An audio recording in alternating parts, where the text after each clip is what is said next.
We could just have like something standard. You know, the book retorts. It's getting dark, so this is what we're doing. Too dark outside. Yeah, the book retorts. Daylight saving time sucks. Yeah. I kind of like that, actually.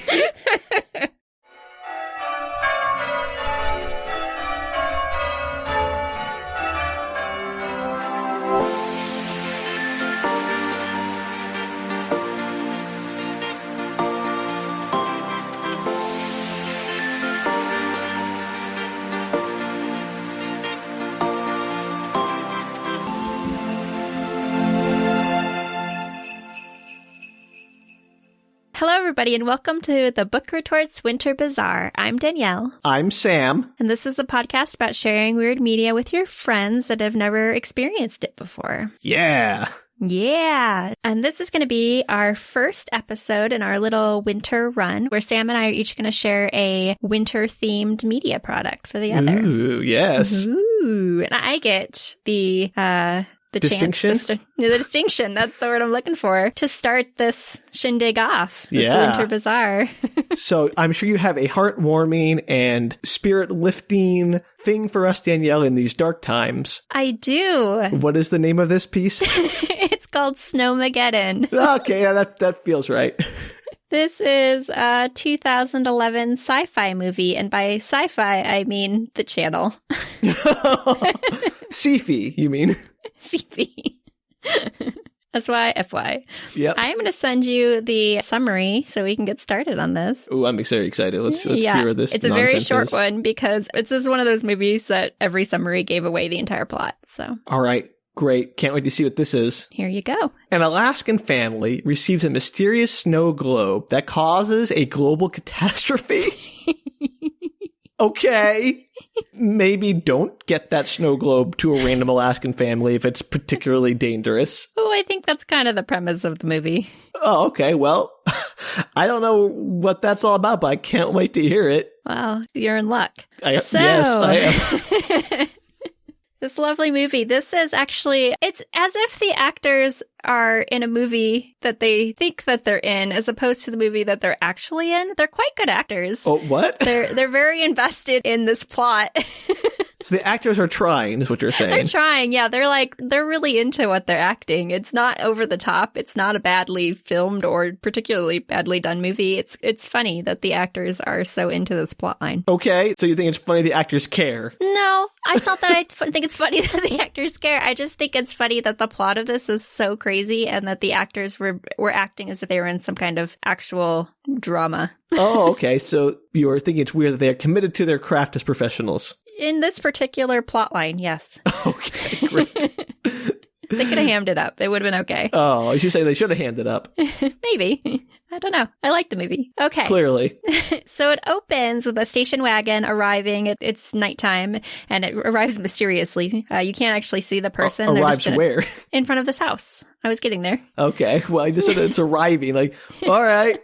So there's a station wagon that arrives mysteriously in front of this house. Okay. And there's a trench-coated man with a hat on, and he takes a box out of his car and walks up to the nice house and rings the doorbell. He's going to have a baby. Yes. Got Plot it. twist. That's what baby. it is. That a snow globe is really a baby named Snow Globe. It's a possibility. The camera goes shoots inside, and there's a kid, probably like 11-ish. She's playing a fantasy board game. The kid is named Rudy. Fantasy board game of indistinguishable name. And nope, they have a name for it, but it comes up later, so I will describe the board game a little bit. Okay, it's great. So it's not like this is the generic cola version of a prop or something. No, Sam, this plays actually a very pivotal role in the rest of the movie. Oh boy. The teen daughter, there's also a teen daughter. She is named Jen. She's on the phone, being a teen. The mom is named Beth. She's on the phone. She's cooking dinner, and she yells for the kids to answer the door. And do you expect me to remember these names? No, but they come up, and I'm going to actually try and refer to them by names because I don't know any of the actors' names. For once, Danielle, you are stuck. I looked up the actors. I didn't know them, so there's no way I'm going to use their actor names. So there's a dog named Mo, who is my favorite character. Good start. Yeah, and Mo goes nuts. It's like barking all over the place. What kind of dog is it? Like golden retriever? That's a great question. Terrier? It is. No, it's a like medium to large sized dog, probably. I'm going to guess like 70 pounds, long haired. I'm not entirely sure. That's quite a guess. Danielle actually used to work at a carnival in the guess your dog weight category. Okay, you know what? I had a lot of dogs growing up. I'm around a lot of dogs. Like, I can estimate dog weight. It's a medium to large sized dog. Step right up, bring your dog. If I guess its weight, you win a stuffed animal of your dog.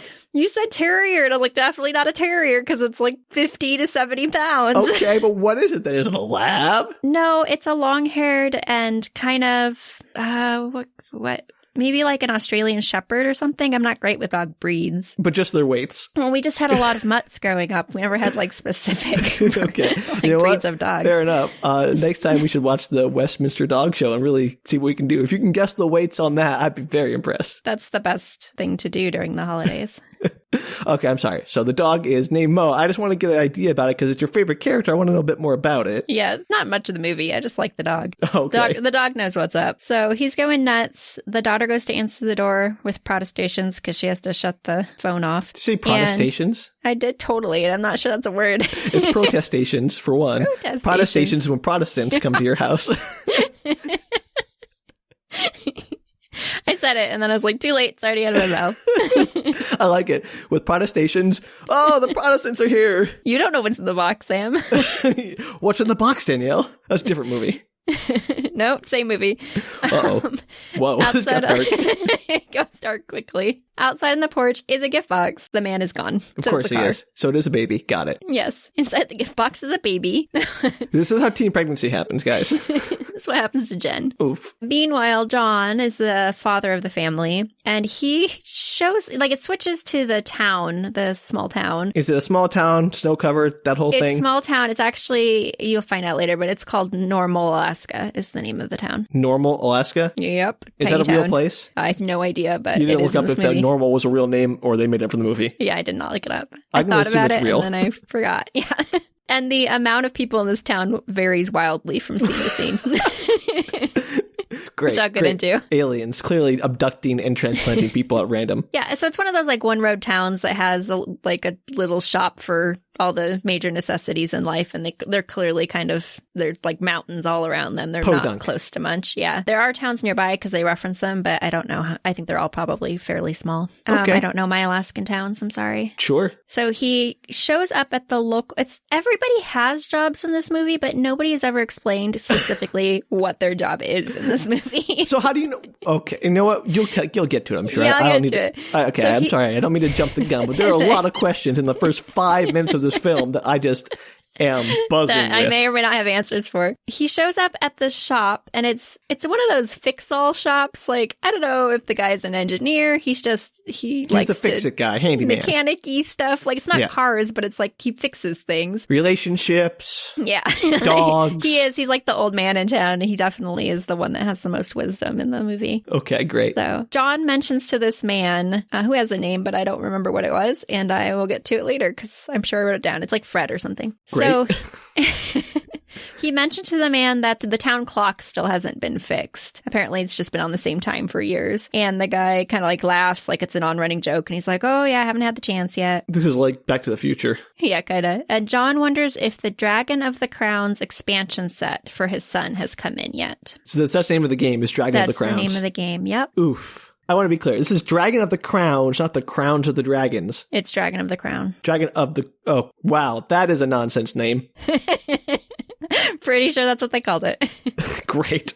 Yeah. Good choice. So the expansion set has not come in yet, and Christmas Eve, I think, is the following day. So he's like, it's on back order. Sorry, you're not going to get it before Christmas. Aw. I know. So sad. Poor Rudy? That's it. Yeah. Good job.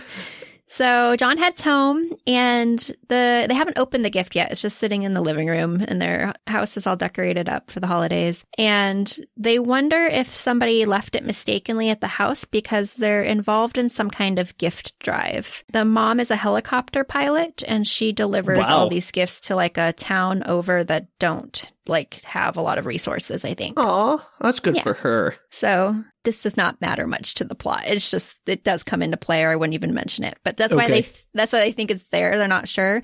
But the mom's like, well, it's not even marked for that. So no, I think just somebody dropped it off. And nobody seems concerned about that, which seems odd. If someone dropped a random package at your house, how concerned would you be? With like no name on it, just a box that's wrapped. I mean, I'd probably assume it's like a family member or a friend or something, but they never get concerned about it.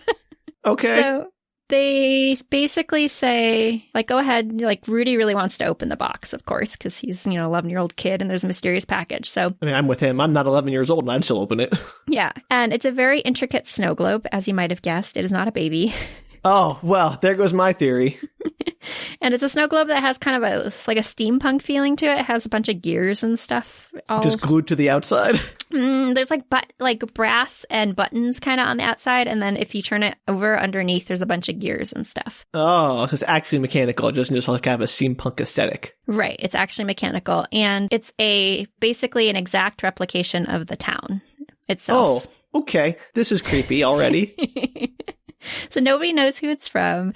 And they even remark like, oh, it's amazing. The clock's even stuck on the same time as the one in town. This is like such a detailed little snow globe. How cool. This is a monkey's paw situation. It's gotta be. Sort of. So pizza arrives at their house. So the little boy like sets the snow globe down and they all leave. And then as they walk away, the camera kind of zooms in on the snow globe and you see a crack open up along the downtown area in the snow globe. Oh no, the Snowmageddon has started. So of course, meanwhile in downtown, a crack forms along the ground with flames shooting out of it. Wait, what? Don't know. We'll actually get to it. Maybe it'll make more sense later, but it doesn't make that much sense. Look, I'm no geologist, really. I don't know a whole lot about plate tectonics or what's under the crust in Alaska, but generally fire doesn't just shoot out of the ground randomly unless there's magma or something. Well, maybe there is. We'll get there. That's not very snowy, Danielle. That's not a Snowmageddon. That's a Magmamageddon. This is a very snowy movie, though. How to say Magmamageddon? Magmageddon. Magmamageddon. Yeah, it's a Magmamageddon. That was the second name they didn't go with for this Why didn't movie. SyFy make that movie? I'd watch that Magmamageddon. Are you sure that they didn't make that movie? Good point. All right. Good point. So the flames shoot up. It takes out the big Christmas tree in town. Oh, no. I know. Stuff kind of starting to crack open. Buildings are falling apart. People are screaming and running. And there is a slight tremor at their home. They're kind of out of the way of downtown. It's not clear how far they are away, but they weren't impacted directly by this giant earth hole. Earth hole. Great. And John gets a call to come into town. And so, again, I What's don't know what John John does. Okay, yeah, okay, I was going to say. He's clearly in charge of something because the couple of people that he talks to in town, there's implied to be more people, but who knows where they are. He is kind of respected as he comes in, and he's clearly giving directions to everybody. So he's not like the sheriff or something. He's just some random dude. And maybe it's implied somewhere, and I just missed it the 2 times I watched this movie, but... I don't know what his job is. Cool. Good. The ground's like cracked open, and one person was killed. Aw, that's not cool. Stupid snow globe. This is kind of a PG movie, so you don't actually see the dead network person. TV. But yeah, they go and like look under the burned Christmas tree, and they're like, "Oh no, Jack," or whatever his name is. Well, he was a jerk anyway. So the next morning, the mom, like I said, she's a helicopter pilot. She's loading up all the gifts for the drive to take out, and she is also taking up, I think, in the same go, a well-known snowboarder. Oh, and she's going to drop him at the top of the mountain to snowboard down. Is this a cameo appearance by an actual snowboarder? I don't know the answer to that. He's named Derek in the movie. Oh. He kind of looks like he snowboards, so he's at least a snowboarder, probably. I just think it'd be interesting if this is like, oh, we got whoever from who was in the Olympics, Shaun White. It wasn't him, but yeah, okay. I'm just saying it'd be fun if they got an Olympic snowboarder to cameo as like, oh, your big breakout role is in Snowmageddon for 4 seconds. I would give that to SyFy. That sounds like something they would do. They've done that like Sharknado and stuff. Yeah, Or exactly. whatever. Yeah, So I don't know. His name's Derek. He has a friend with him, and they're going to snowboard down the hill. I don't know Derek's friend's name. It really doesn't we got matter. Derek. What do we need his friend for? To be honest, his friend does not matter in this movie. Oh, great. Does Derek matter? Derek matters. Okay. So the daughter, Jen, she's begging to go with her mom because she's a huge fan of the snowboarder. They're kind of similar aged. And she's like, I'll help you with the gifts after. Your co-pilot can't go with you anyway. Like, you need help. And her dad talks her mom into it. I know. Bad news bears. No, they're polar bears, Danielle. Yes. Polar bears. Bad news polar bears. Okay, you go. We have to have more winter puns than this. She should. The title's just one big one. So Rudy comes out of the house and asks his dad if the ground broke open last night. And his dad's like, yeah, that's a weird way to put it, but sure, the ground broke open. And Rudy says he wants to go into town and see where it is because he saw it in his snow globe when he looked in it. So why did Rudy keep the snow globe? He was the one that opened it, and they were like, here, kid, have snow globe. Fair enough. It's a snow globe. Who cares? And they don't know who it's from anyway. So his dad kind of humors him. He's like, oh, okay, you saw it in the snow globe? Well, I'll check that out when I get back to town. I gotta go help him out. Might just look in the snow globe to see if it's there for like 4 seconds. Because he doesn't like, who believes their kid that the ground is parent? broken open. A good parent would be like, oh, tell me what you got there, buddy. You know, they Well, and he does say that he like totally supports. He's like, yeah, I'll check it out when I get back. You can tell he's kind of skeptical, but he's like, but I gotta go help in town, and it's too dangerous for you to go in with me. So fine. There is damage and dead people. So to be fair, a priorities. dead person, Danielle, who no one liked anyway. Okay, but the population of this town might be like 8 people because I'm not sure. So it's actually quite a big impact on this town. Danielle. You don't know what that could have been the town doctor. Okay. Okay, it's 7 people by now, Danielle. Keep it straight. Yeah, it's probably 7 people, and the dead one is the town doctor. Oh, okay. No, and actually, I'm pretty sure that must be the case because later in the movie, there's some wounds, and people do not handle them well. Spoilers. So they've hired a babysitter so John can go help out in town. She shows up to watch Rudy. Her name's Mary, I believe. And so Beth and Jen are getting the helicopter prepped, and the snowboarder Derek and his friend arrive. And Jen and he, of course, hit it off immediately, and she's like low-key fangirling. Yeah, of course. And the mom like sends her off. She's like, stop flirting, go help with the chopper. Good. There's like a second in charge guy. I don't know what his job is either, but he seems to be kind of manual labory, like he's helping rebuild stuff and things in the town. And his name is Tully. Tully, and he's been helping fill all the holes in the town and getting everything together. And when John shows up, the two of them kind of work out a game plan. So he's like shoveling dirt into the giant chasm that shoots fire. Yeah, that's basically. their solution. I know. I assume that like there's no fire in them now. Like after the initial event, it died down and there's no aftershocks, and now they're just giant holes in the ground, and apparently without plasma in them. Great. So I love this solution. Like, well, we got a giant chasm that shoots fire, put it in the middle of town for no reason. Let's just throw some dirt in there, call it a day. That's what they're doing. Great. I don't know how deep these holes are, but... Well, these plot holes are very deep. So John's asking more about, like, what happened, what led up to it, like, did the other towns, have any issues as well? And so apparently none of the towns nearby felt the tremor. And John's like, that's impossible. So maybe he's a seismologist. I don't know. Yeah, okay. He just, like, very assuredly is like, that's not how any of this works. Sure. I mean, I certainly don't have the credentials to contradict John, the possible seismologist. Derek and Jen are flirting. They're up in the chopper and they're heading towards the mountain. And she gets her arm signed by him. She was very excited about it.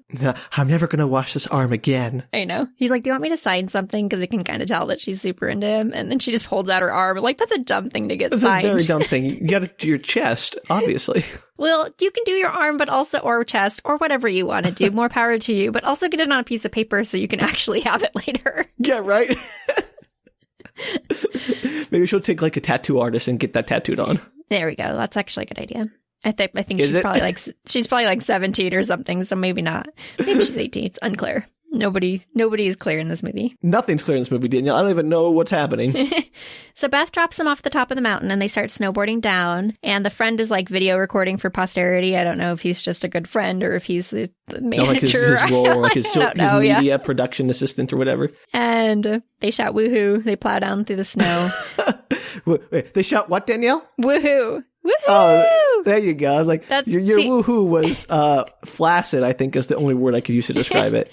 It's super relevant, too, because the movie actually transitions to the snow globe, and you hear the slight echo of the woohoo down the mountain. Okay, I'm liking the snow globe more. So, like, you can see the mountains in the background, the really big mountain that's in the background, and all the little small ones. And the dog starts barking at the snow globe, like he hears it. So, The indeterminate but 70-pound dog. yes, give or take. Got it. So the dog starts barking at it. And then this is about where I started to have like real questions about if the town is in the snow globe. Oh, now is when you have questions. No, it's like I obviously the snow globe is like controlling things that are happening in the town, but is the town in the snow globe or is the town outside of the snow globe and the snow globe is just a like parallel representation of it. Yeah, like of it. But when you hear the voice also in the snow globe, it makes you start to question reality. Well, I guess that's the point. But even is like a perfect representation, wouldn't the sound be represented too? Yeah, potentially. So this doesn't really provide any like clarity. Yeah, but real questions, Sam. Okay. Let me guess. It's never answered. It's never answered. Of course not. Of course not. Rudy is playing his Dragon of the Crown game. And Terrible name. He gets annoyed at Mo because Mo keeps barking and goes to put the snow globe away. And he looks at the mountain and the globe. And then the camera does this very purposeful shot of the piece on the board game that's a volcano. Uh-huh. And it zooms in on it and it just hovers there for like 5 seconds. Okay. Is his board game going to like start being reality in the snow globe? I don't know. You don't know anything at this point. Yeah, no, you do. I don't. I'm not going to tell you though, because that would ruin the fun. Of course. The dog jumps up on him as he's holding the snow globe, and he's kind of like looking at the volcano and looking at the snow globe back and forth. And why? So what do you think? I don't know. It's you can't unclear. put it inside the snow globe. It's a sealed system. No, I don't think he's thinking that. I think he's just like looking at the mountains and then looking at the volcano. Maybe there's some comparison in his head. Maybe he's thinking, oh, giant rock. He's 11. Like, I don't know how much knowledge he has of his environment. Well, like the filmmaker is clearly trying to make this connection apparent to the audience, and I don't know what that connection is supposed to be. Well, maybe it'll make more sense as we move on. Oh, yeah, I doubt it. It's possible, though. So the dog jumps up on him, Mo jumps up on him, and he accidentally pushes one of the buttons on the snow globe. Oh, no. I know, and the gears start to turn, and he tries to stop it, and he's like kind of freaking out about it a little bit because he has bad vibes from it. Oh, but no. his babysitter shows up to tell him that there are snacks ready, and she won't take no for an answer. He needs to come eat his snacks. Well, snacks make everything better. So he reluctantly puts the snow globe down and walks off. And then back at the chopper, there's some turbulence in the air, which they're trying to avoid. There's like just suddenly a big gust of wind and they're a little rocky. And then as they're trying to circumnavigate this, a huge storm front appears out of nowhere in front of them, like the craziest looking storm front ever. And these black, I don't know how to describe these, Sam. They're like black cloudy things that start shooting out of the cloud. Like cloudy appendages? Kind of like spirals of black cloud that start shooting out of the cloud, and they're clearly like wherever they hit, like things explode, but you have no idea what's coming out of the cloud. So like there are rockets leaving a trail of smoke behind that are shooting out of the cloud, but they're rockets made of cloud that explode. Yes, so it's like an alien cloud shooting rockets. It's the actual plot of this movie. I did not see that coming. Me either. So in the town center, while they're cleaning it up, the city hall clock suddenly starts back up. Oh no, that means that suddenly, what's the name of this town? Normal Alaska. That means that suddenly Normal Alaska is going to be reintroduced to the normal flow of the universe. It's been suspended out of time until this point. Yeah. They didn't realize that they're like a completely alternate reality. Yeah, they've been like in a suspended time flow, like a Groundhog Day thing. Yeah, except that they talk to their neighboring towns, but maybe they all are. I mean, who knows? It could be just like an illusion. Yeah, sure. And so the clock stops. Everybody like turns and looks at the clock. All 7 people in town. Fred, that's his name, the engineer dude, old man. Engineer is surprised that it's moving because he states that he long ago took out all the cogs and working parts. So he doesn't understand how the clock is working at all. Is there a reason he did that? Just like, I don't like that He was going to fix it and he just never got to it. John references that earlier when he goes in there. He's like, oh, the clock's still not fixed. But apparently he did it like 3 years ago. So I think it's just an on-running joke. Okay, right. Got it. So the helicopter, of course, is having some trouble major. There's giant space things shooting out of the clouds.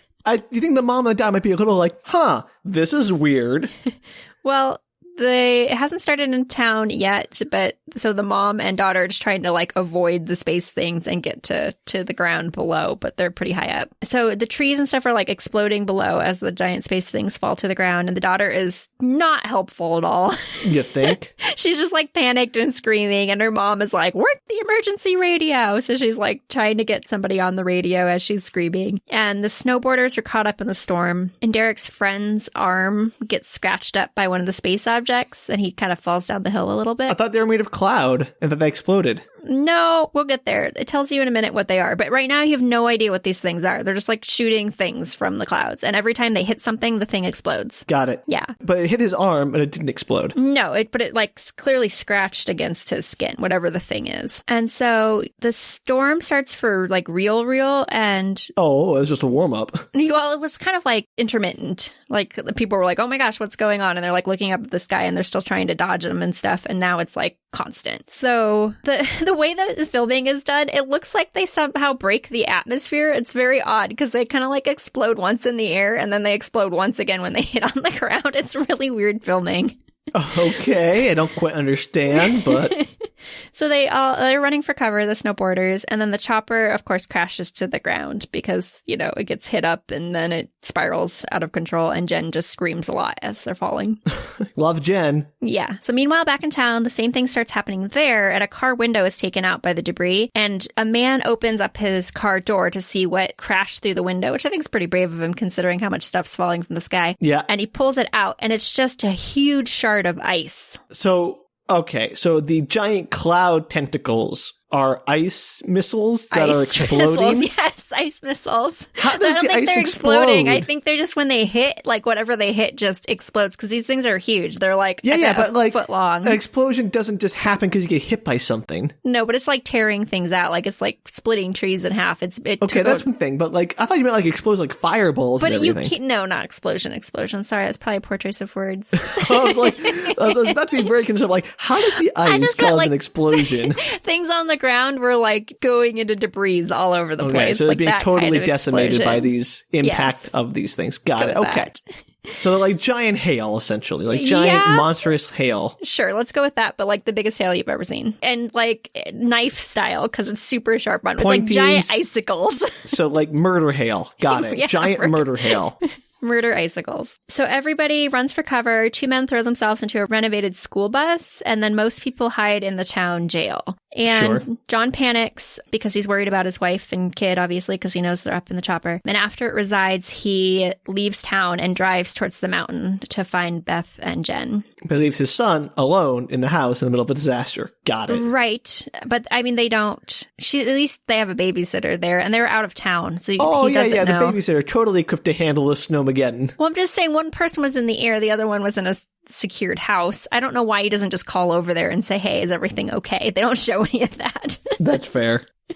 I think he was worried about the people in the air during the giant murder hail extravaganza. All right, I'll give him that.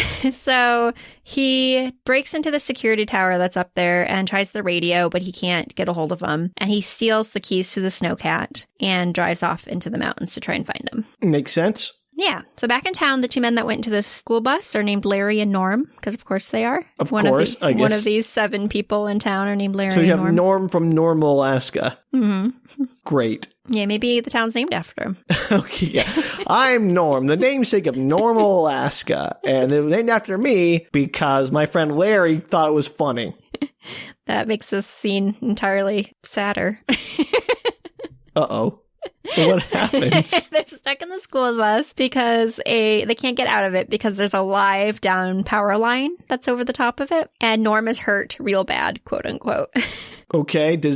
Non-specifically, was he hit by an ice chunk? He was hit by an ice chunk, I'm assuming. He has like a gash over his stomach area, his abdomen. And Larry is like potentially the worst person to be stuck in a medical emergency with because he doesn't even put pressure on it or anything. He just yells out the window, hey, Norm's hurt real bad. And then Tully, try some first aid, buddy. Yeah, who was like left in charge, goes to get him something. But they never even tell Tully like what was wrong with the guy. So it could be like, I don't know what Tully was going to get him. Like, okay, I thought maybe he's going to bring like a kit or a doctor or something with him.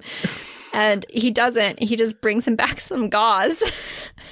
Well, I guess it's better than nothing. So it's established that Larry could leave the bus. The door is kind of like jammed shut, but if he could somehow get the door open, he could leave as long as he didn't touch the bus and the ground at the same time because of the live wire. Yeah, okay. But they can't get Norm off the bus because he is like, he can't get up or anything. He's really wounded. And so they just stick together on the bus. That's nice. Yes, I guess. I feel like there's probably some solution they could have thought of, or just suck it up, Norm. But someone could have gotten like a wooden stick and moved the cable off the bus. Yeah, okay, there's lots of options, and none of these are done, Sam. Okay. So the option that they end up coming up with is that somebody's going to go try and turn off the power, but that's in a second. That's not a terrible option. So Rudy is worried about his parents having seen the storm, and his babysitter tries to get his mind off of it. She's like, explain how this board game works to me. Oh, no. Never ask a nerd that question. Having been on both sides of that conversation, I can tell you. Well, I think the whole point, like, she's worried too, and so she's just like, okay, I'm going to be a good babysitter and try and get this kid's mind off it, because nothing happened up in their house. So it was just in town. So she picks up a crown player piece that's on the board game, and the boy is like, put it down because it's a cursed object. He does know it's a toy, right? Game. A little bit, maybe. I'm not sure. He's like, the goal is to throw that crown into the volcano because it's a cursed object, and every time you touch it, you lose 2 life points. So this is basically Lord of the Rings, but with crowns. Yes, exactly what this is. Wow, there's very little imagination in this board game. And the babysitter's clearly worried about everything. You know, she's kind of looking out the window while he's talking, but they end up playing the game, so he continues to explain it. And the camera pans again to the volcano piece. I don't know. Can I make a prediction? Yeah, absolutely. This is the time. I don't know if this is true, but they are so foreshadowing this board game volcano nonsense that someone's going to have to throw that snow globe into a volcano. Maybe. I'm not going to tell you. Nailed it. So the helicopter is decimated, and Beth wakes up in the snow, and she's yelling for Jen, and she finds her stuck in the helicopter, which is, I thought it'd be on like a cliffside or something, because that just seemed like this likely. Kind of movie? Yeah.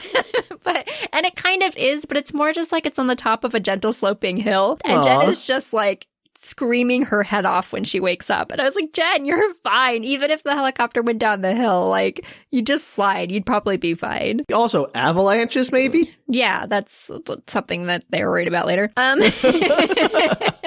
Now, not so much when she's screaming her head off.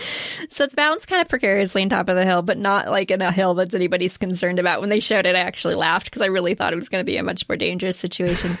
So they have to cut her out of it. The seatbelt's jammed. And so Beth starts ripping open all the presents that were in the helicopter, trying to find something that can cut it, which is funny because there's like wreckage everywhere. And I'm like, there's not a single piece of helicopter wreckage that would work. Also, what kind of helicopter pilot doesn't have like the emergency kit in the helicopter that can use like smash the window and cut the seatbelt and all kind of stuff? And the helicopter, to be fair, is like literally in pieces. The only part that's surviving is like the basic frame that she's sitting in. So maybe it's just she can't find it. All right, fine. I'll give it to her. But she ends up using a toy and like breaks it open and starts cutting off the seatbelt, and then she can't quite get it. And then as she's doing it, the helicopter, of course, starts to like slip forward and it slides down the hill.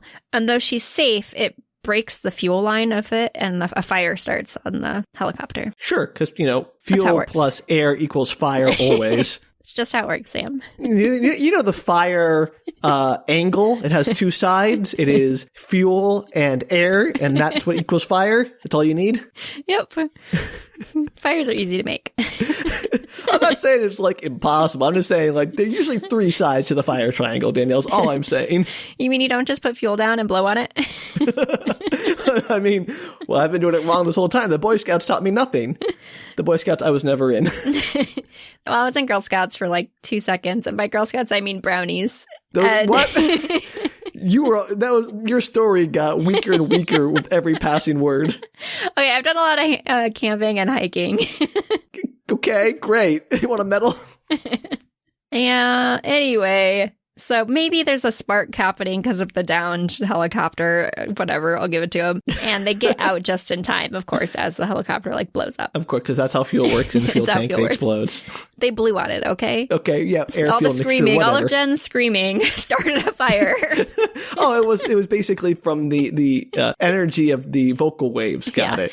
As she went down the hill, the wind through the frame of the helicopter, and her screaming amplified it, and that's how the fire started. Okay, sure. You know what? Sonic energy. I'm all here for it. Why not? I mean, this movie has a snow globe that's causing real-time terror. Causing? Do we know that yet? No, we don't, and we'll never know. Great. So the snowboarders aren't doing too well, as you might imagine. Derek's friend now has an ice shard sticking out of his side. Where'd that come from? The giant ice shards that were coming down from the clouds. I know, but you saw him, he's fine. It's only ice shard next scene. Well, they were trying to find cover when all the ice shards started up, when it got really bad. Okay. And then it cuts away from them. But apparently he gets the shard through his side. He's like, oh man, I don't know if I'm going to make it. Well, here's what you do. You let it melt and you pull it out. Derek, the true hero of this film, I guess he pulls it out. You don't see him do that, but he wraps him up and settles him on top of a snowboard. And then he gets, the friend, whatever his name is, gets the poles to, dig into the ground so he can kind of navigate it. And they tie some rope to it, and he lowers him down the hill, follows behind him, and keeps him going like a sled. So John is in the snowcat still. And he squeaks into view. They hear him coming, and he rescues Jen and Beth. He manages to find their... Oh, that was easy. They could just find them on the mountain. There was just a fireball in the... Oh, okay. That's a good point. Luckily, there was that magic fireball that was a beacon for John to find Jen and... I already forgot the other person's name. They actually spend quite a lot of time in the mountains in this movie, back and forth, and they somehow manage to find stuff very quickly, which, as you just pointed out, is not nearly as easy as they make it seem. That's the whole point of, search and rescue teams. No, you would think this mountain is, the tiniest mountain in the whole world. Oh, I can see the snowboarders. They're just over there.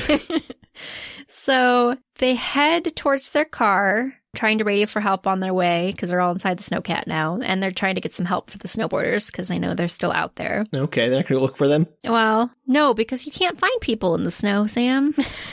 Right, except for Jen and... I don't remember the mom's name, I'm sorry. Beth. I was going to say Bess. That was wrong. It was close, though. Good job. Yeah. Better than I would have done. Partial credit. Back at the homestead, Rudy is putting away the snow globe. He's like, I don't like this snow globe. And his babysitter comes in, Mary comes in, and he explains... Start futzing with it? Well, he's just putting it back to the box, and his babysitter's like, oh, that's really cool looking. What's that? And then he's like, no, there's something seriously wrong with this. And no kidding. It's making bad things happen, and she laughs it off, of course. And she's like, oh, do I lose 2 life points if I touch it? And she reaches out to grab it from him, and he's worried that she's going to touch a button. And she's like, I promise I won't touch a button. And then, of course, as soon as she says that, the gears start to grind on the snow globe. And she's like, I didn't touch anything, I swear. I don't know what's going on. So apparently now the snow globe is just operating on its own. So this was cleared up by the mysterious man. Question. Yes. About Trenchcoat Man. Does he ever come back? No. Is there any explanation for, is he part of an organization? Is he part of some, secret government conspiracy or Absolutely alien not. group? Don't know. So there's he was just there to deliver a snow globe, and there's no reason for it, and we never hear from him again, and his motivations are entirely opaque. Yes. Okay, I just want to get that out of the way so I don't start agonizing about it now. Yeah, or I'm messing with you and there totally is an answer, but most likely not. You would tell me if there was an answer. You don't have to tell me what the answer is, but you would tell me if there was an answer. Yeah, there's no answer to this movie. Great. Okay. It's called Snowmageddon, not how the snow globe got made. I don't need to see the entire backstory, the biopic of the snow globe from inception to delivery. I need to know why did some betrench-coated man drop a snow globe at some random house in Normal, Alaska? Nope, that's what makes this movie so fun. Nothing's explained. Okay. Fun is a great word for it, Sorry, viewers and listeners. Everyone who has any experience with this movie. So it starts grinding its gears on its own. Mo barks again at the snow globe and then runs out of the open front door. I don't know why the front door was open. Mary's like, oh no, I left the front door open. And I was like, from when you first came in 2 hours ago? What's going on? Who leaves the front door of their house open in the dead of winter? In Alaska. I was mad too. So Rudy's freaking out. He's like, this globe is going to do something bad again, and it's all my fault. Is it really your fault? I mean, no, but he's 11, and so he's the one that opened the box, and he's the one that like was you're putting right, it Danielle, away. This is his fault. Let's all blame the kid. Yeah, and he feels like he pushed the first button, whether or not he actually did, who knows. Yes. He's Burn him at blaming the stake himself. for his evil. That kind of comes up later. Oh, good. So up in the mountains, the snow starts to crack away from the mountain, and it causes an avalanche, as you so rightly determined. You can't have a mountain in a winter-based disaster movie without an avalanche. Absolutely. That's just a law of the universe. So it swallows the snowboarders, poor guys. Womp womp. I know, and heads towards the snowcat, and it covers them both. Like, they're both completely covered in snow. So they're dead now, right? Well, in real life, yes, everybody's dead. In fake life, no. In snow globe life, most people are fine. So in town, Tully has gone to dismantle the electrical system. You may remember many moons ago. Yeah, school bus, electrified school bus, dude with bad first aid skills. Got it. So he's gone to dismantle the electrical system, which somehow just means taking out one of the town's poles. And that I don't know. He goes up to like destroy the transformer that's on a pole, and that's supposedly going to take out the electrical system in town. I'm no electrical engineer, I don't know, Danielle. Sam. But I think that is dubious. Yeah. So he's like trying to figure out how to touch it without killing himself, and he ends up taking a sledgehammer to it, and he electrocutes himself a bit and is knocked out briefly. Yeah. And outside the bus, the most mysterious thing in this whole movie, outside of the school bus. I want to just preface this. You think the most mysterious thing in this whole movie, not the mysterious snow globe and the trench coat dude who mysteriously leaves it on the doorstep in the beginning of this movie for no apparent reason, or how the snow globe works. This coming up is far more mysterious than any of that. Yeah, and I mean, I'll leave this to you to decide if it's more mysterious than the other things. It definitely ties into those other things, but it's the one I least understand. Maybe just because I went with the premise. That's a tall bar you're making here, Danielle. No, that's not very exciting, and that's why it doesn't make any sense.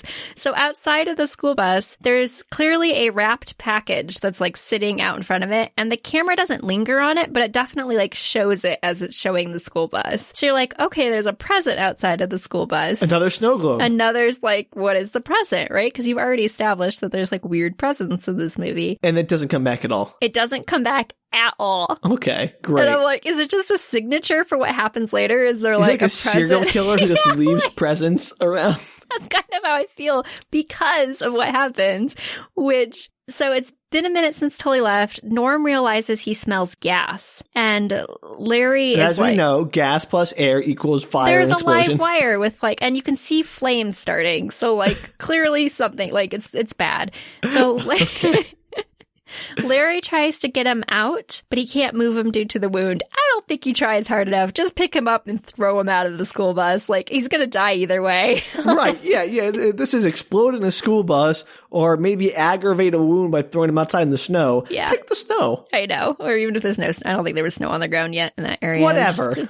I'm just saying, it wouldn't have mattered. I would have tossed him out of the school bus. So Larry starts to panic, and he's like, I'm going for it. I'm getting out of this school bus. And Tully wakes up about that same time, and he can kind of see them. He's up in the air, obviously trying to hit the transformer, and he looks down, and he's like, don't do it, Larry! And so Larry's like beating himself against the school bus door, trying to unwedge it. And he ends up, when he comes out of it, he kind of like stumbles out of it, and I don't know if he touches the ground and himself, but as he is coming... he touches the ground and himself. And the bus, sorry. Okay. Like, I don't know if it... Like, I meant himself, like he's holding on to, like, the bus and the ground at the same time. I'm not sure. It's kind of like he just sort of stumbles out of the bus. And as he stumbles out of the bus, he seems fine other than he, like, falls to the ground. But the school bus immediately explodes.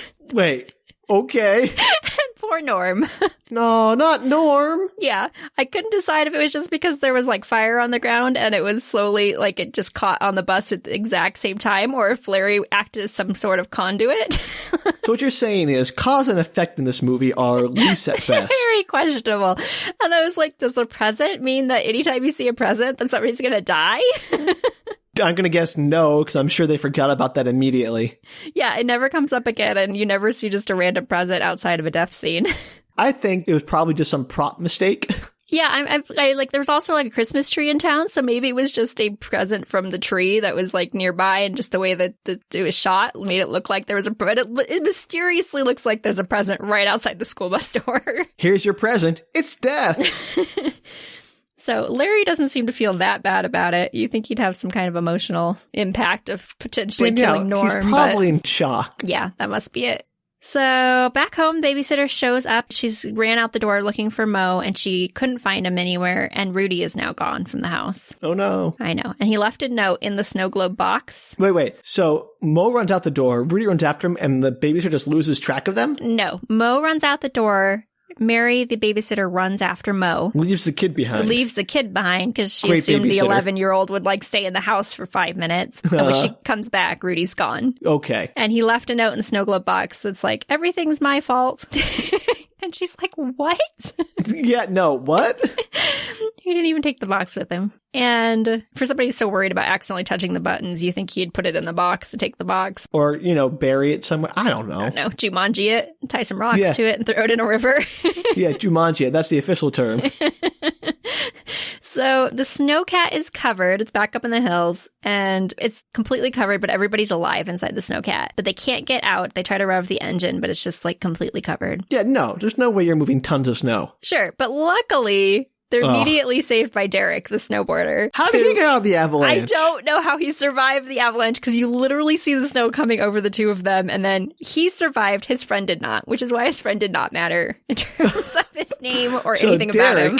The snowboarding hero, somehow survived an avalanche that killed the guy he was with nary a scratch, and then digs out a snowcat. Yeah, he just somehow knows where the snowcat got buried. Because apparently you can just spot a snowcat underneath a featureless void of snow. Yeah, it's amazing. Like, it's immediate, too. I'm like, how did he dig himself Does out? he have, and then X-ray vision? I don't know. It was impressive. But yeah, his friend's like, they don't even mention his friend for about 5 more minutes. And I was like, did his friend die? Because he just tried to save his friend. His friend got cut in the arm, then stabbed, then like pushed down the hill for several minutes, and then suddenly died.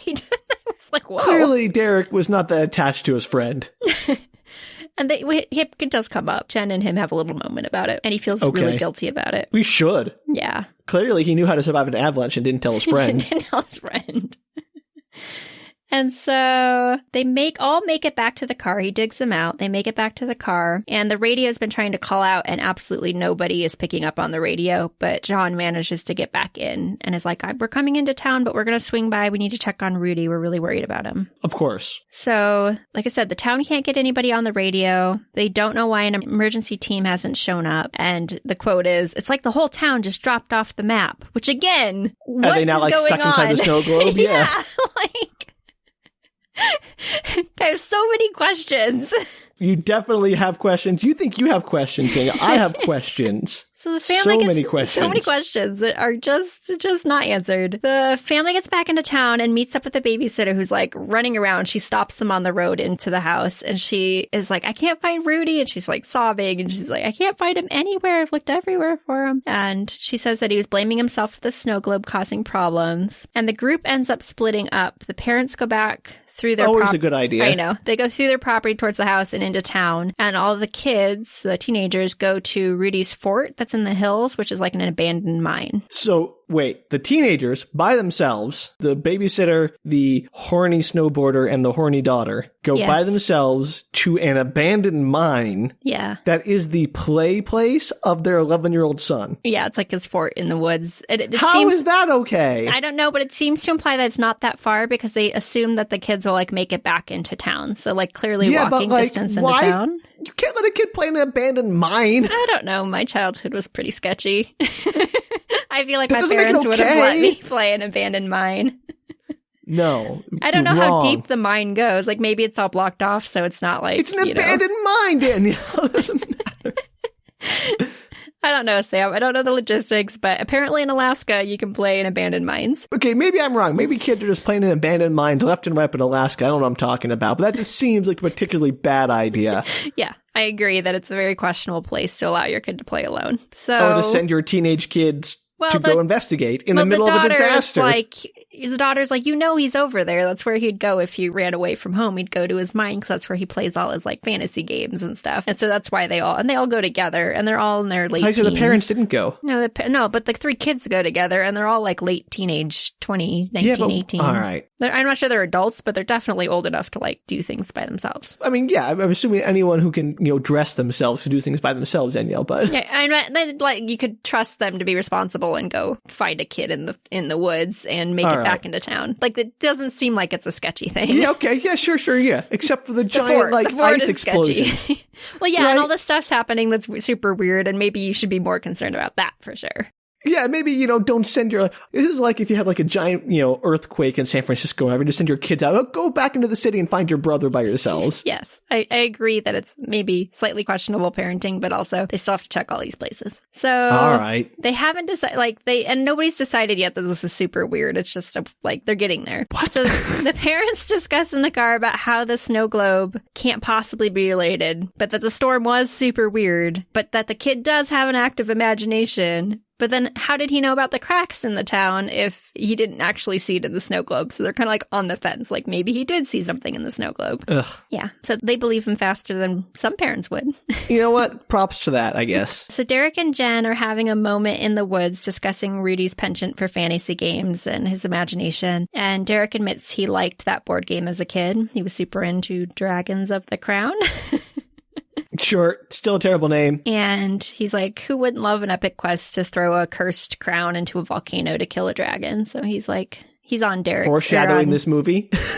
Yeah, he's on Rudy's side. And Derek's saddest friend is dead, and Jen tells him, he saved everybody. He's a hero. He can't save them all, basically. You saved everybody. Oh, you saved everybody who was important. Your friend wasn't important. They didn't quite say it that way. He's like, you saved my whole family. Like, that has to count for something. I'm really sorry about your friend. They do not find Rudy at the mine, so he is not at the mine. They're kind of like hanging out just to see if he does appear. Meanwhile, you actually switch to Rudy, and Rudy has gone to Fred's tinker shop with the snow globe. And he's showing it to the little old man there, and he's like, did you make this snow globe? Because my dad thought maybe you made it. Which kind of makes sense, because the guy is the tinker. Also, I thought he was evil at this point. I was like, just maybe because he thought he was a trench coat man? Yeah, maybe. Because like an old man who's a tinker who is in charge of the clock, who could have made the snow globe. I mean, it felt like they were playing into it. Okay. And Fred's like, I definitely did not make that snow globe. I don't know what that is. And so Rudy explains what he thinks is happening, that the snow globe is like destroying the town. And Fred's like, okay, little kid. Oh, Fred. And then he looks at the snow globe and he's like, this is a really weird snow globe. And then he realizes that the clock in the snow globe matches the town clock, even though the town clock has been changing time. Yeah, of course. So now he's like, oh, maybe the snow globe is causing all these issues. And meanwhile, across the way, all 8 people in town are having this conniption fit about whether they should leave town or stay there. If it's an actual storm, going out into the wilderness is not going to be any safer. Yeah. Well, there's a town like up the way. So they're thinking, well, let's drive up to the next town at least and get out of here, because obviously something's going on. All right. And this is kind of where I realized, like, yeah, there are other people in town. And where were they when, like, Larry and Norm were stuck on the bus? Like, nobody could help them out, or nobody was even supportive. Like, they're yelling out the window. Not a single person responded back. This town there's sucks. No doctor, apparently, because nobody could help Norm with his giant wound. Nobody even told him to put, like, pressure on the wound. Everyone here is just the worst. I was like, wait a second. There are other people in this town. And so Larry is up in arms. He's, like, rallying up the troops at this, wherever they are, the town jail maybe is where they still are. And he's like, we need to get out of here. Like, stuff's going on. And John shows up looking for Rudy and finds him in Fred's shop. And Rudy explains his concerns with the snow globe. And Fred says he believes him. And then the parents are eventually on board. So now all the adults are like, okay, maybe it's the snow globe. Well, I mean, I guess they didn't push back too hard. No, it was actually, one of the rare times in life where you believe your little kid. Okay. So, Tully shows up and he's like, dude, the town needs some answers. Like, they're not doing well. And Tully offers to go look for Jen, who still hasn't returned back from the mines. And do cell phones exist? I forget. They have one scene where they pull out a cell phone and it's like not getting reception or something. But otherwise, no, not a single time do they ever use a cell phone in this movie, or even just call over to the house to like check on each other. I mean, to be fair, I would imagine rural Alaska doesn't have great coverage. No, but you like don't even see them try, which I think is funny. They don't even use like house phones or business phones to call each other, or walkie-talkies, which you think might be common. Like, I don't know. Fair point.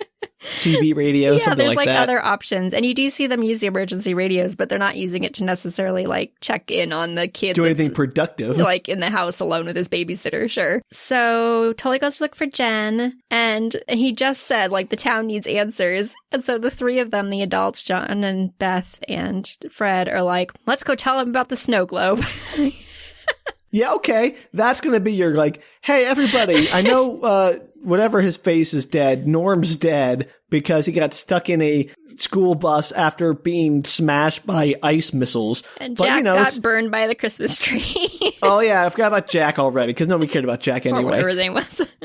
Point is, this magic snow globe is the cause of all the problems. So we're fine because we totally have a handle on this. Like, that doesn't help. Like, what are you going to do? Put the snow globe in a box and just, like, make sure no one touches it ever? This doesn't help. Well, and it doesn't matter because the snow globe's acting on its own now. We established that a couple scenes ago. Oh, right. The snow globe has malevolence now because apparently the trenchcoat man imbued his will into it. Yeah. So, like, they do go and explain that the snow globe is causing all their trouble. And the town's like, excuse me? Yeah, duh. That is the correct response. And he kind of, like, half-talks them into it. And John says he thinks that because the clock is now ticking in town and on the snow globe, that it's like a countdown. I don't know where he comes up with this idea immediately, but he thinks that every hour there's going to be another disaster. That's quite a leap in logic. Right? As soon as he said it, I was like, wait, what? So his conclusion is, the clock is ticking, therefore every hour there'll be disaster, and it's counting down to, I'm guessing, probably midnight? The end of the world? Like, I don't know what's supposed to happen if they don't. But, like, it's a clock. When is the, like, 0 point on the clock? Yeah, I don't know. I don't know what it's counting down to. No, I get that, but when is it at 0? I don't know. I have no idea. Like, how do you know how much time you have left? They don't explain anything in that concept. John's just like, it's counting down, and every hour there's going to be another disaster. And everybody's like, oh no. What?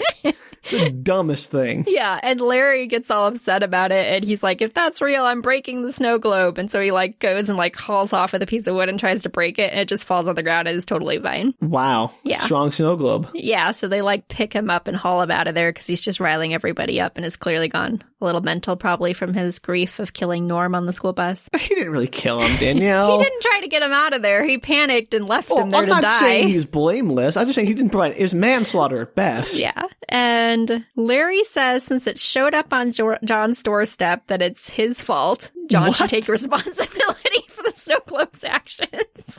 Right, okay. This town sucks. I said before, I'll say it again. Yeah.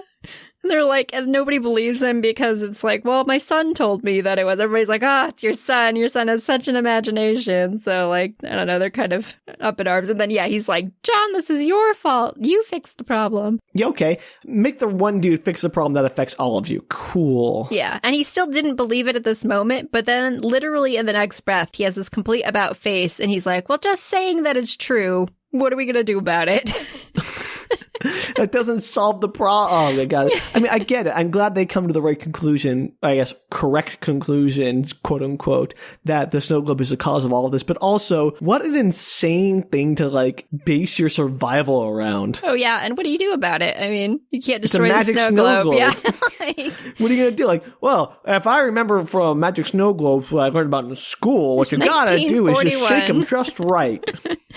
So the clock strikes, and everybody kind of like holding their breath, but nothing actually happens in town. Because that's insane. But no, out in the forest, where the mines are, where they're they're hanging out, seeing if Rudy's showing up. These giant stabby rocks start flying out of the ground.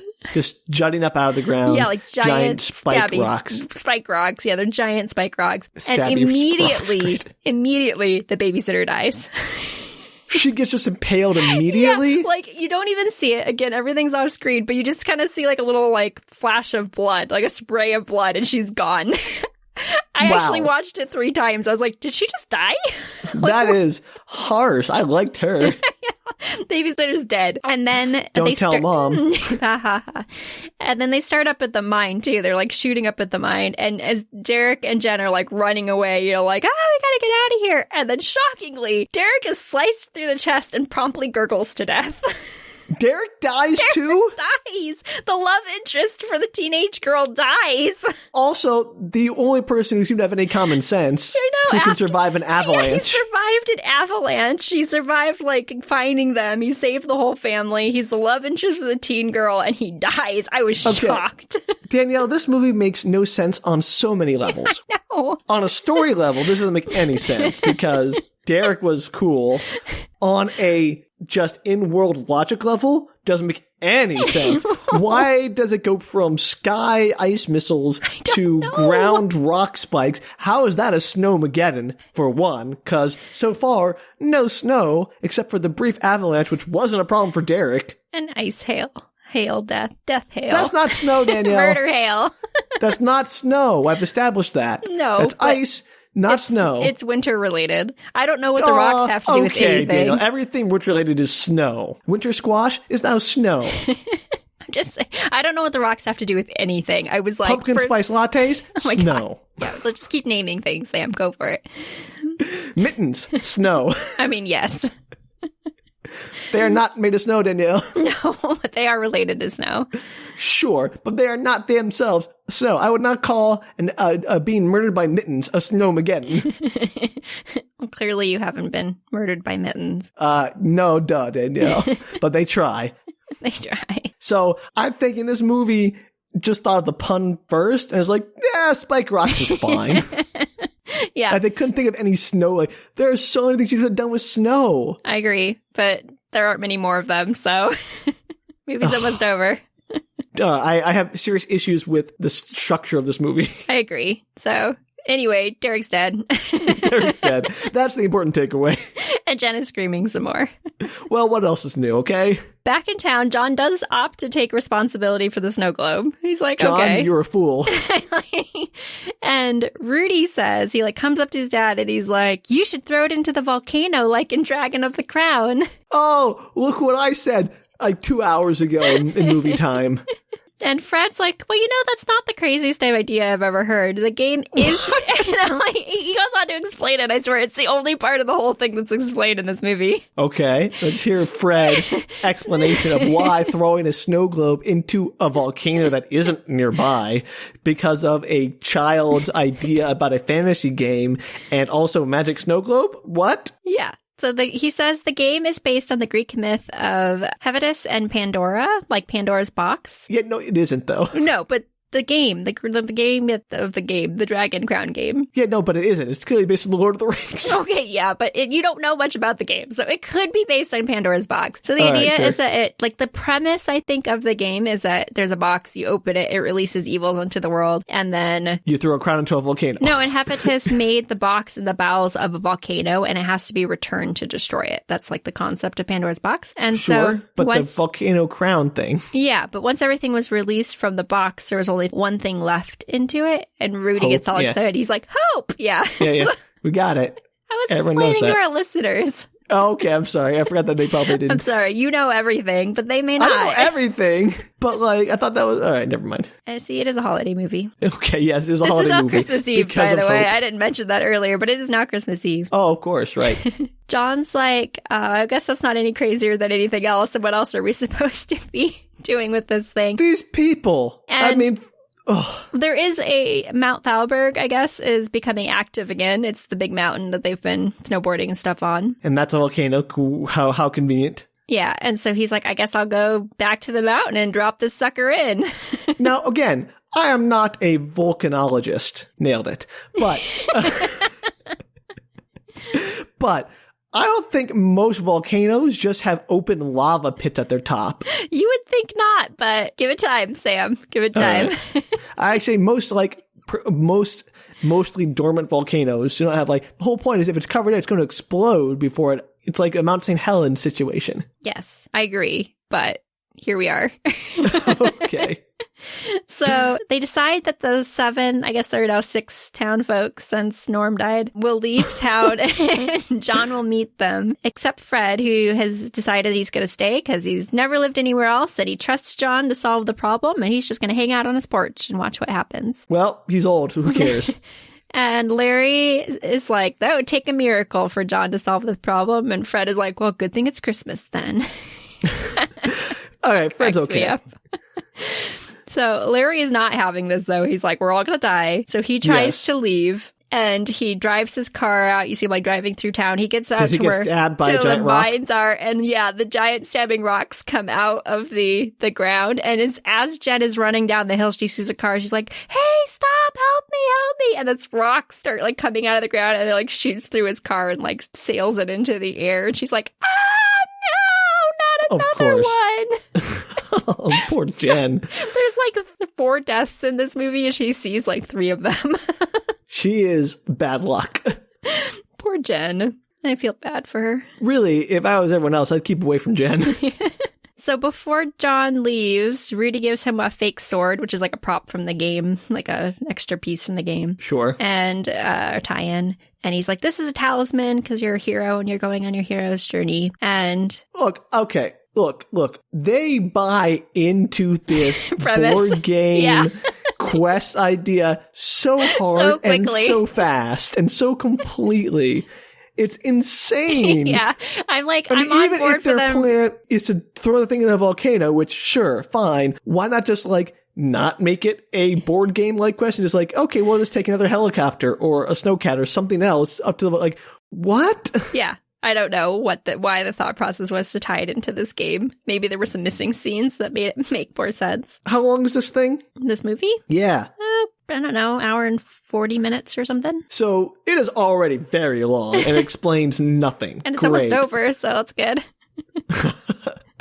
I'm just saying, they clearly weren't cutting things out that were necessary if they had 140 minutes to work with. I don't know.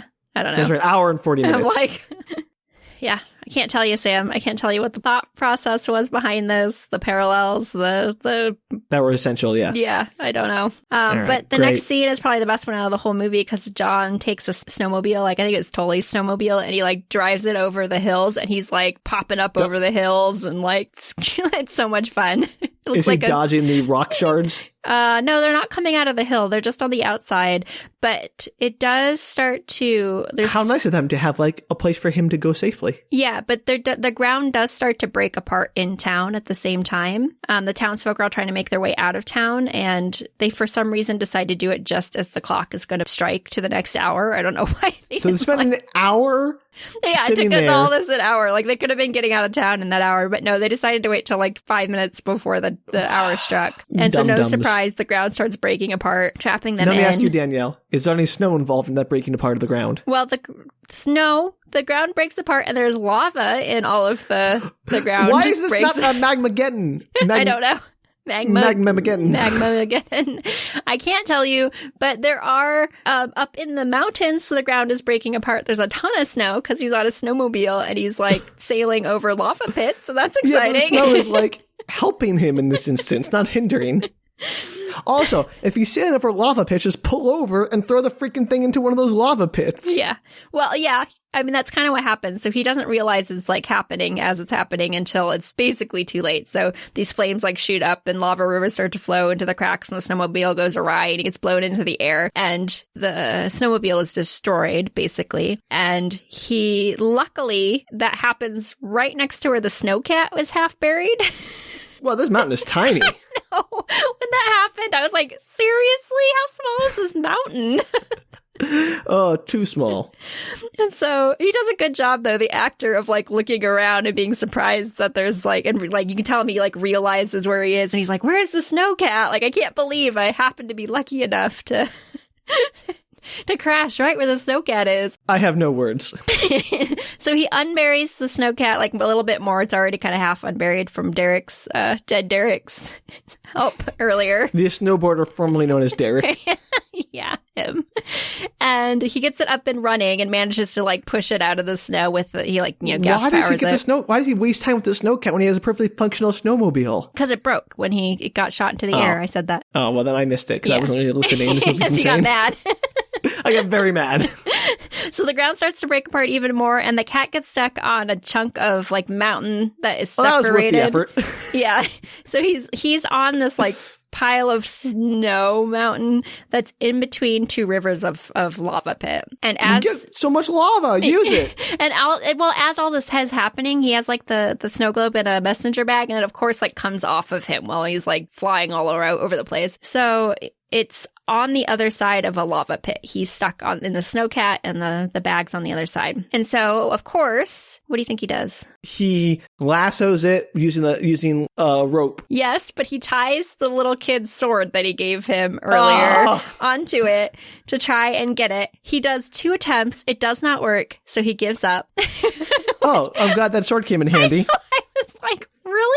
It's supposed to be the talisman that like saves the day, and they don't use it. And I thought that was hysterical. He's like, I'll use this thing my kid gave me. It doesn't work. I tell him I tried. But it's supposed to be like a parallel to this board game, and like the piece that he gets for the hero's quest doesn't actually work. Great. Love it. This movie is baffling because sometimes it makes the best choice, like in this instance, and sometimes it makes the worst choice, like in every other instance. All the other instances. Yeah. And so it is, instead, he like runs across his little square of land, and he jumps the like 9 feet across this lava thing, of course, barely makes it. And I was like, dude, you never would have made it. You would have died. A 9-foot horizontal jump? It was really, really far. Props. It looked really far. I was like, there's no way in real life you would have made that. And then he almost gets dragged down into the lava pit because the where the cat was situated in between, it like starts to crumble, the snow starts to fall, and then the cat starts to go, and then it's like pulling him along. And he manages to untie himself just in the nick of time, of course. Ooh. And he grabs the snow globe and he throws it into the lava, and he yells, "Merry Christmas." What? As he throws it. That's his big like line, like, "Merry Christmas, you filthy animal." And that's basically what he says, and throws it in. And the townsfolk can see from the ground that something's happened, and they're like, "Yay, we think he defeated it." And they like begin their Christmas party. What? People have died. I know. I kind of thought the town would revert. Like, it would suddenly go back to normal and Derek would be alive and, like, all this, like, I don't know what I thought would happen, but I thought something like that would happen. But instead, they just begin their Christmas party. Mo shows up. The dog has been missing this entire time. So your favorite character is irrelevant. Got it. He shows up again. Everybody's like, "Mo's back!" And I forgot there was a dog, to be honest, until that moment. Yeah, no, me too. So Mo shows back up, but Derek does not. Yep, exactly. And John finally makes it back into town. They were kind of worried about him because they were like, they do anything to try to help him. Cool. Yeah, they just waited it out until he got back down. They had a party, like, "Oh, John said, let's have a party." While his corpse is probably lying up there in the mountain somewhere. Yeah, there's like a party going on in the background of this house or wherever they are, and the wife is sitting out on the porch just like waiting. She's like, "I hope John makes it home soon." These people are all the worst. They have no like agency. I guess they didn't have any other snowmobiles in the entire Alaskan town. Yeah, because Alaska is really known for not having snowmobiles. They make it sound like there was just the one, because earlier Tully's like, "You can take my snowmobile. It's out behind my house." Like, there was not many other options. Okay, sure. I know, crazy. And so they have a happy reunion. They all hug, and they're super excited in their sad, destroyed town. And then the final scene is Fred is cleaning up the holiday decorations in his shop. And as he's removing decorations from his tree, he sees a snow globe like wedged in there. And he promptly like picks it up, and his eyes get really wide, and he throws it against a wall, and it shatters into pieces. And that's the end of the movie. Was it just a regular snow globe? It's just, I assume. Or he destroyed the curse. Break. Well, that was dumb. I know.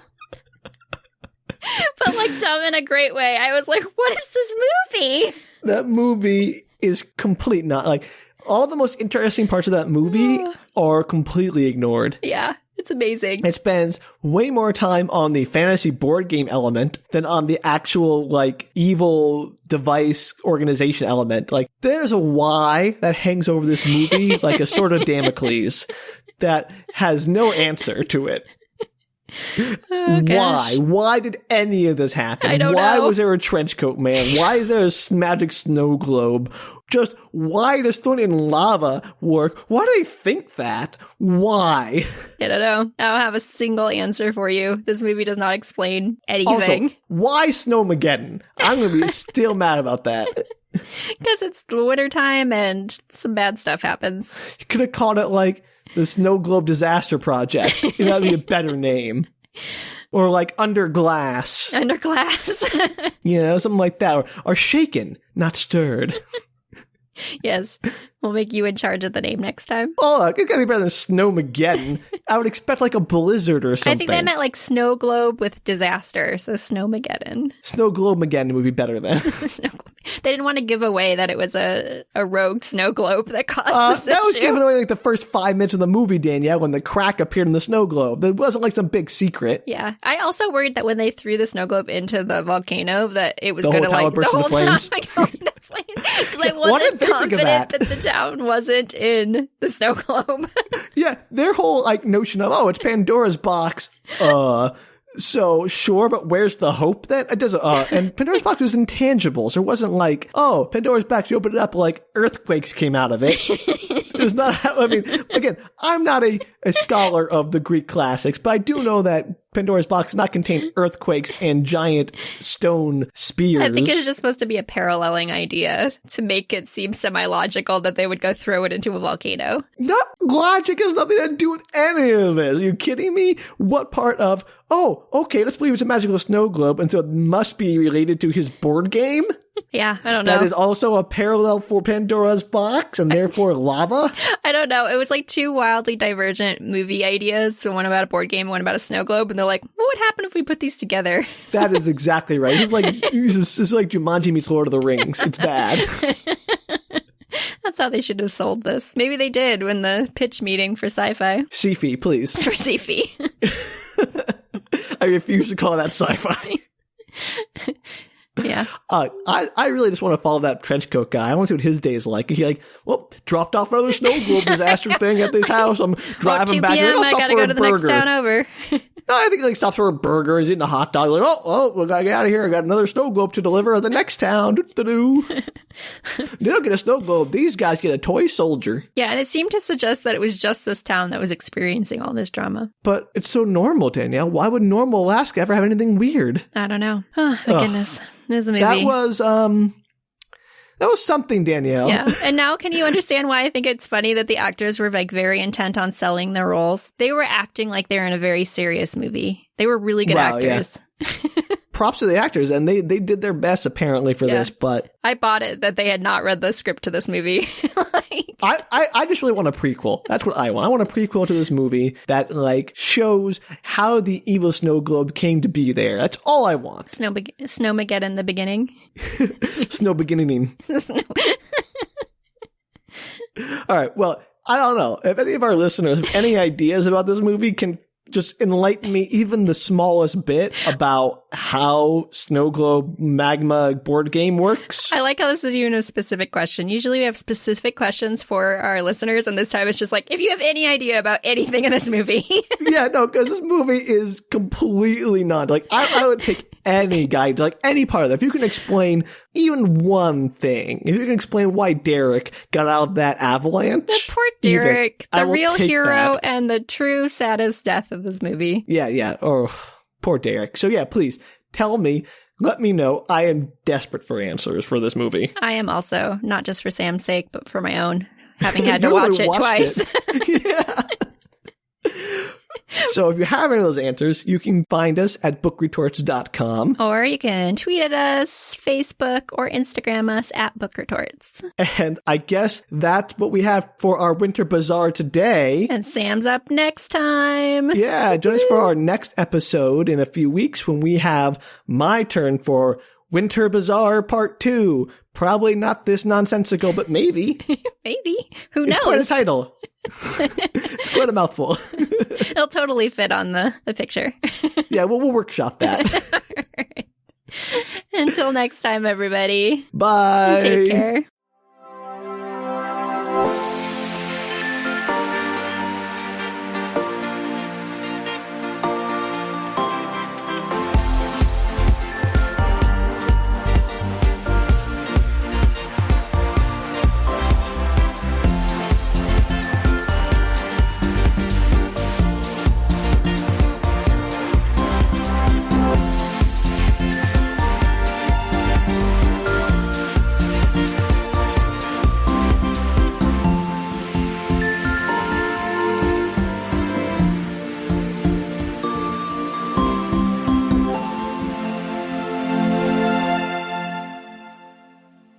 I still think Magmamageddon would be a more appropriate name because there was far more magma than snow. There was ice. There was very little snow.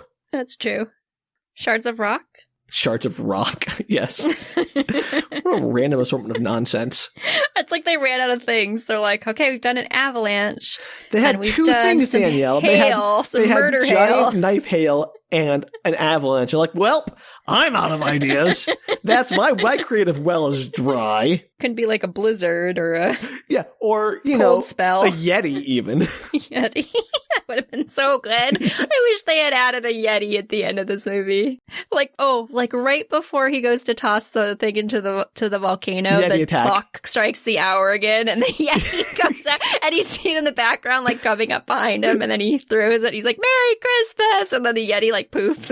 It's like just dissolves Swallowed like by sand magma. blowing away in the wind. Like right behind him, about to kill him. That would have been such a good ending to this movie. Alas, Danielle, alas. I would have made this like a holiday rewatch had that been the ending of this movie. Like, no, like you're trying to convince friends to watch it. Like, no, I swear the ending's worth it. It's like just one giant, like an hour and 40-minute setup to a punchline about Yetis. Great. Oh, that would have been so good.